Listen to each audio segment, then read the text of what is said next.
Bem, amigos do canal, estamos aqui mais uma vez, dando sequência ao nosso treinamento Direito Empresarial.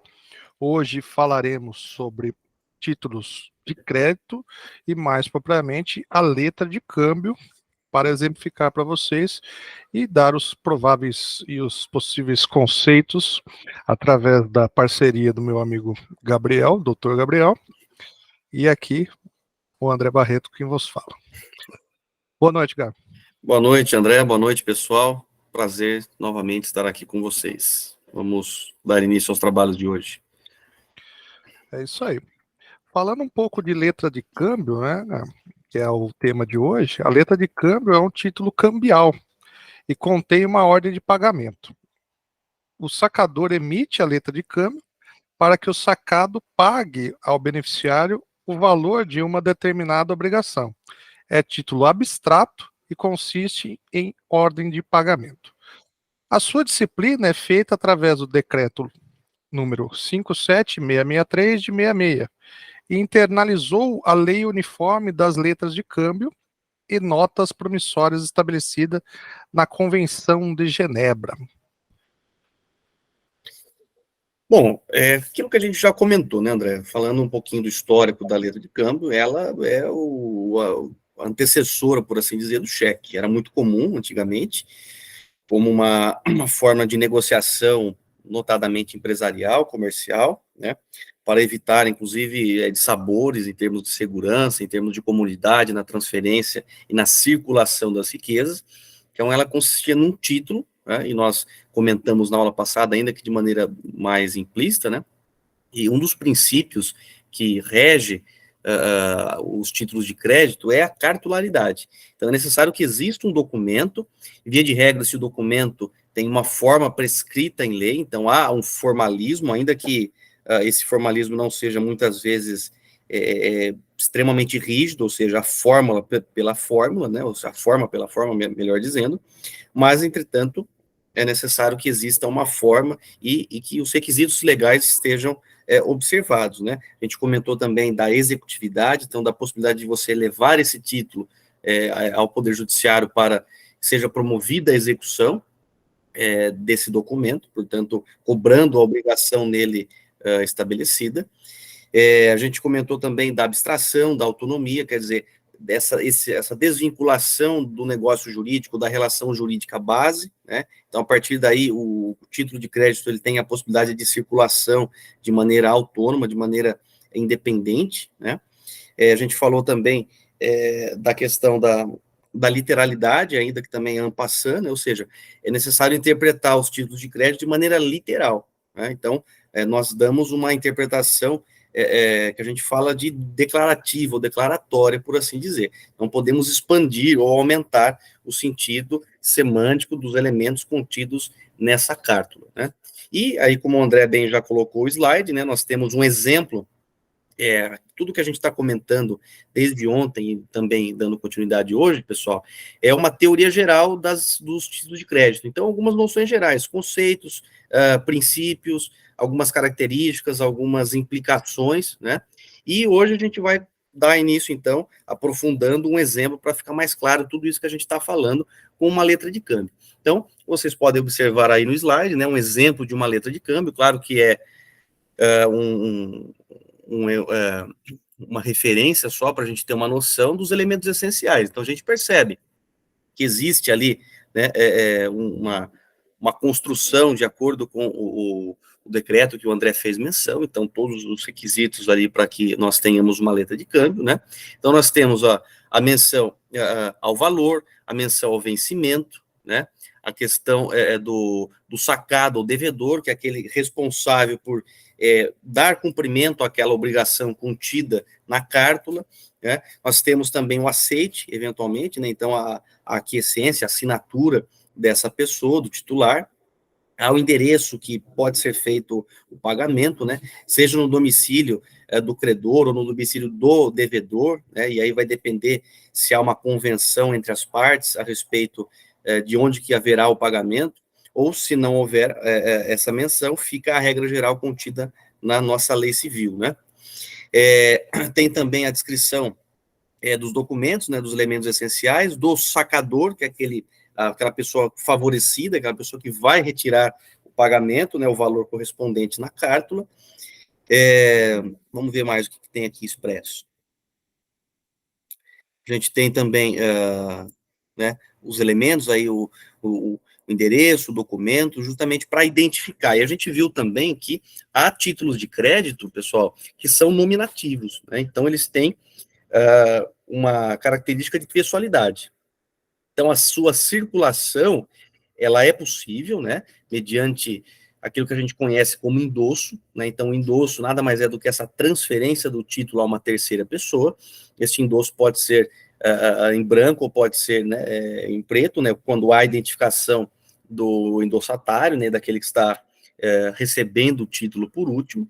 Então, nesse caso, nós teríamos também um título ao portador, que não há identificação daquele responsável por sacar o valor, né? Mas aqui, no caso, existe essa menção do favorecido, existe essa identificação da pessoa. Então, é um título nominativo, né? E isso tem repercussões também em termos de execução, em termos até mesmo de boa-fé, né? Então, via de regra, pessoal, nós presumimos que aquela pessoa que traz consigo o título, né? Então, o portador, no caso, seja um portador nominal ou simplesmente um portador da cártula, né?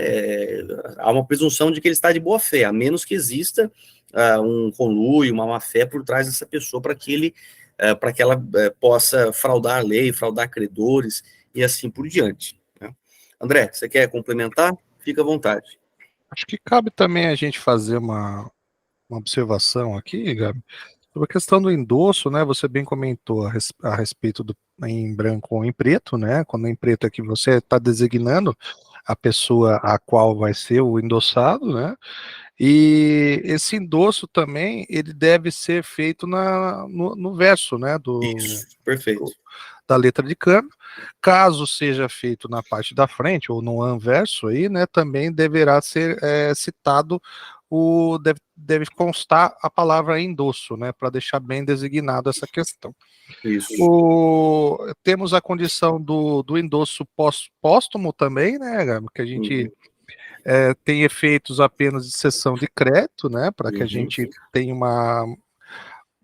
para findar aquela condição da letra aberta, né? Então, a partir do ponto que existe um falecimento do beneficiário, a gente tem que fechar essa carta, essa letra de câmbio, então ela existe essa condição também. Sim. A questão, podemos falar um pouquinho da questão do aval, né? As obrigações poderão ser garantidas por aval. Perfeito. Certo? O aval deverá ser incluído no anverso, né, na parte da frente da letra, pela mera assinatura do avalista. Se no verso deverá constar a palavra aval. É mais ou menos o conceito inverso, né? Quando a gente está endossando, a gente faz na parte do verso e quando se trata de aval, a gente faz na parte da frente dizendo que é aval. André, eu acho importante a gente trazer um panorama, assim, uma classificação para o pessoal entender melhor o que nós estamos comentando. Sim. Quando a gente fala de aval, gente, nós estamos falando de garantia pessoal, tá? Existe uma coisa chamada garantia real. Então, nós, numa garantia real, entregamos um bem, né, ou estabelecemos essa relação jurídica vinculada a uma coisa designada para garantir o cumprimento da obrigação, e nós temos as garantias pessoais, também chamadas de garantias fidejussórias, né? Então, os dois exemplos que nós temos na legislação constituem o aval e a fiança, né? A fiança, que está prevista no Código Civil, tem uma origem eminentemente civil, e o aval, uma fundamentação, notadamente, do direito cambial, que é o que a gente está tratando hoje, né?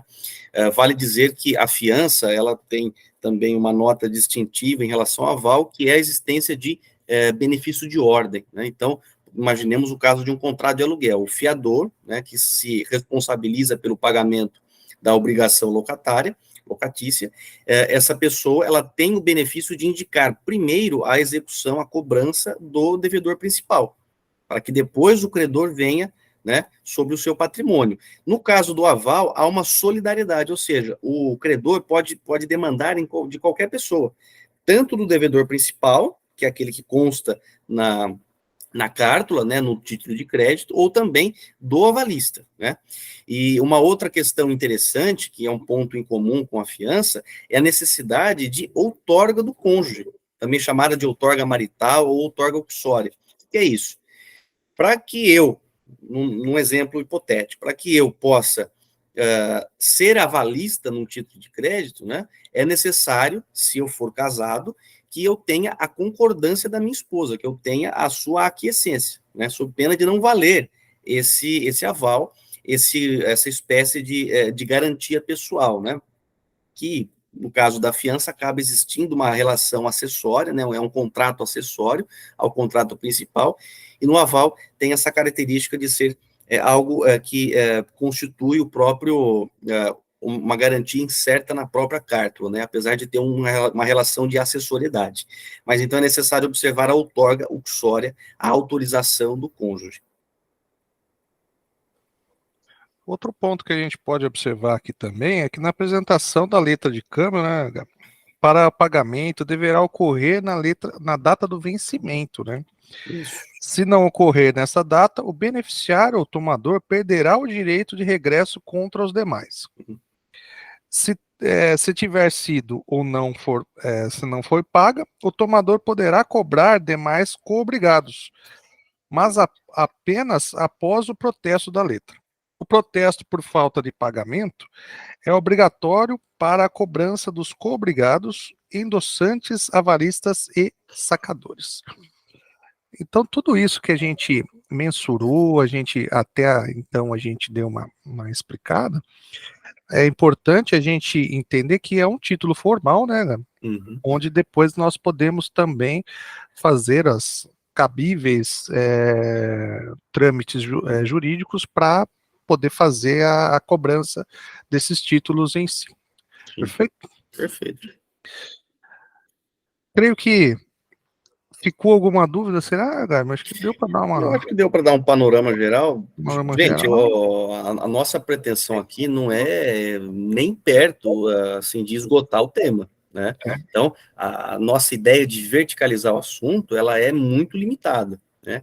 Ela está relacionada a algumas noções gerais, e essas noções gerais voltam-se notadamente para as pessoas que não são formadas em direito, né? Ou que têm uma formação, são estudantes, mas que estão tendo um primeiro contato com essas disciplinas, né, com essas regulamentações. Então, caso fique alguma coisa fora, que não ficou muito claro, ou que não está em concordância com tudo que já foi dito, nós pedimos para que vocês usem e abusem do campo aí dos comentários do canal, referente a este vídeo, e dos outros também, para que nós possamos sanar essas dúvidas e dar um complemento adequado, mas com essa ressalva de que não é a nossa pretensão esgotar o tema, né? Só uma outra coisa que eu gostaria, só para a gente trazer também um ponto de diferenciação e também de concretude, né? Um outro título de crédito que é muito interessante, que é a duplicata. A gente comentou um pouquinho da duplicata mercantil na aula passada, né? E quando a gente fala das características dos títulos de crédito, do direito cambial como um todo, é essa desvinculação do negócio jurídico base, né? Então, é a ideia da autonomia, da abstração, essa coisa toda. São as características fundamentais dos títulos. Mas a duplicata mercantil, ela conserva ainda uma relação com o negócio jurídico que deu origem a essa duplicata. Então, ela não tem esse destaque, essa autonomia, essa total independência do negócio jurídico que a originou, né? Inclusive, a gente fez menção à responsabilidade criminal como uma infração aí, penal de fraude, né, tipificada no nosso Código Penal. Tá bom? André, eu acho que é isso, cara. É isso aí, pessoal. A ideia agora dos pockets aqui, a gente vai jogar em tela um pouco da teoria, e nós dependemos do engajamento de todos que estão assistindo para enviar perguntas para a gente, para que seja mais dinâmico também. E aí a gente vai fazendo a teoria, vai respondendo os questionamentos de vocês. Então ainda é um canal incipiente, onde a gente está começando, né, com as teorias aí. Então, conforme for havendo engajamento, vai ficando cada vez mais rico o vídeo, né, Gabriel? Então, essa é a nossa ideia. Para esse dia de hoje, findamos o nosso vídeo tratando de título de crédito na modalidade de letra de câmbio, e no próximo vídeo nós falaremos de nota promissória. Beleza, Gabriel? Beleza, um abraço, André, um abraço, pessoal. Até a próxima.